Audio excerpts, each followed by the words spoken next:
எல்லாருக்கும் வணக்கம். இன்றைக்கு ப்ரோக்கோலி ஃப்ரை எப்படி செய்யறதுன்னு பார்ப்போம். அது செய்யறதுக்கு தேவையான பொருட்கள் எல்லாம் எடுத்து வச்சிருக்கிறேன். அடுப்பில் தண்ணியை கொதிக்க வச்சு அதுக்குள்ளே வெட்டி வச்சிருக்கிற ப்ரோக்கோலி எல்லாம் போட்டு கொஞ்சமாக உப்பு மஞ்சள் தூள் சேர்த்து நல்லா கொதிக்க விடுவோம். இப்போ ப்ரோக்கோலி நல்லா அவிஞ்சிட்டது. இதை இப்போ வடிகட்டி எடுத்துக்கொள்ளுவோம். இப்போ அடுப்பில் ஒரு பேன் வச்சு அதில் கொஞ்சமாக எண்ணெய் ஊற்றி வெட்டி வச்சிருக்கிற உள்ளி வெங்காயம் எல்லாத்தையும் போட்டு வதக்குவோம். வெங்காயம் வதங்கின பிறகு வெட்டி வச்சிருக்கிற தக்காளியை போட்டு வதக்குவோம். இப்போ சுடுதண்ணியில் அவிச்சு வச்சிருக்கிற ப்ரோக்கோலியை கலந்து நல்லா கலந்து விடுவோம்.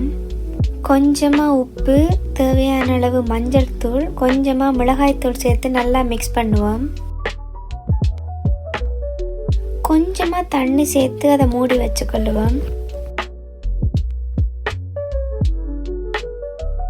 Broccoli fry ready ஆகிட்டுது.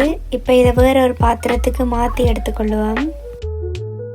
நீங்களும் இந்த மாதிரி செய்து பார்த்துட்டு எப்படி இருக்குன்னு கமெண்ட்டில் சொல்லுங்கள். வீடியோ பிடிச்சிருந்தா லைக் அண்ட் கமெண்ட் பண்ணிவிட்டு ஷேர் பண்ணுங்கள், சப்ஸ்கிரைப் பண்ணுங்கள். தேங்க்ஸ் ஃபார் வாட்சிங்.